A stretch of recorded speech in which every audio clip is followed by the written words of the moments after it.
Diop. L'affaire du viol présumé à l'heure du jour ce jeudi au tribunal et à l'Assemblée nationale demain. Adji Sarr devant le juge aujourd'hui. Demain, l'Assemblée nationale examine les conclusions de la commission ad hoc chargée de statuer sur la demande de levée de l'immunité parlementaire du député Ousmane Sonko. Hier, Adji Sarr et ses avocats se sont rencontrés pour peaufiner une stratégie de défense. C'est ce que révèle l'Observateur qui souligne que l'accusatrice de Sonko va signer ce matin sa première comparution devant le magistrat instructeur du 8e cabinet. Mais pourquoi le juge a décidé de l'auditionner avant Sonko? L'Obs affirme que la demande est tout à fait normale. Le magistrat instructeur a tous les pouvoirs. Aucun ordre d'audition ne s'impose à lui. Aussi, faut-il le préciser, il fait face à un obstacle avec la demande de levée de l'immunité parlementaire de Ousmane Sonko.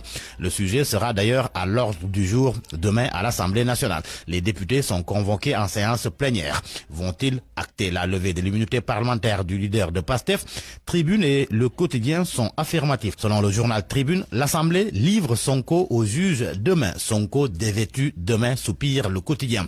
En tous les cas, lors de la séance, il n'y aura que 5 orateurs. Il s'agit, selon Source A, du président de la commission ad hoc, Pape Biram Touré, du rapporteur Bouna Massal, du député d'un avis contraire à la procédure de levée qui peut être l'avocate Aïda Mbodj, de l'accusé Ousmane Sonko s'il ne boycotte pas la séance.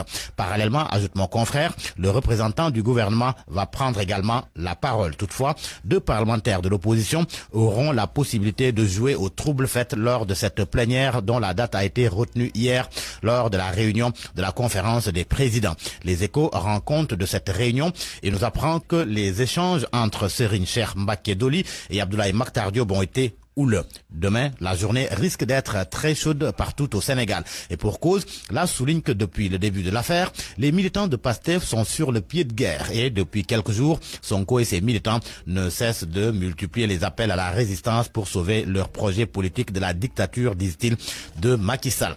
De l'électricité donc dans l'air, avertit le journal LAS. Le Témoin, lui, fait état d'une peur sur Dakar. Des compatriotes interrogés par le journal disent leurs inquiétudes de lendemain sombre.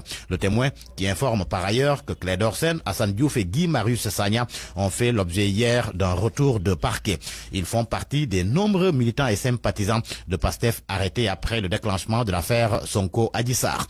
Une vague d'arrestations qui, de l'avis de Sud Quotidien, rappelle l'histoire de l'ancien maire de Dakar, Khalifa Ababakar Sall, en 2017. Le même scénario se dessine si l'on en croit Sud Quotidien. Et face aux tensions politiques, enquête s'arrête sur la justice avec une interrogation. Assiste-t-on à une crise de l'état de droit? Mon confrère note que même si le mal est profond, tout n'est pas perdu selon les acteurs dans ce contexte de tension politique. Un juriste confie à Enquête que la République doit rester le refuge des personnes vulnérables, opprimées et assurer la protection des droits de tous. Eliman Khan de l'ex-Africa, lui, relève que malgré tout, l'on peut compter sur la cohésion sociale qui dépasse jusque-là les considérations d'ordre ethnique.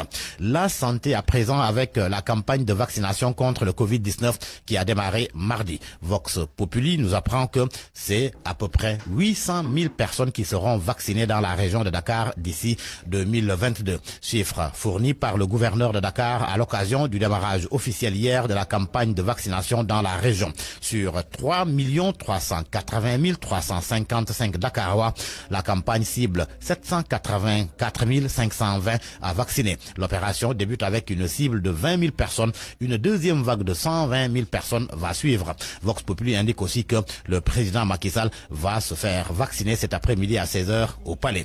À la une de Les Échos, cette affaire qui était hier au rôle du tribunal des flagrants délits de Dakar. 2 adolescents condamnés à 1 mois de prison ferme pour association de malfaiteurs, escroquerie, usurpation d'identité et filouterie d'aliments. Ils se faisaient passer pour le fils du président de la République et celui de Idrissa Seck pour pouvoir bénéficier d'une suite présidentielle à l'hôtel Lagon 2. Et ils n'ont pas pu honorer la facture de 1 512 000 francs CFA. Et curieusement, note le journal Les Échos, c'est la présidence qui a fini par la payer sur instruction de Ibrahima Sall, le fils du président. À vos kiosques et bonne lecture.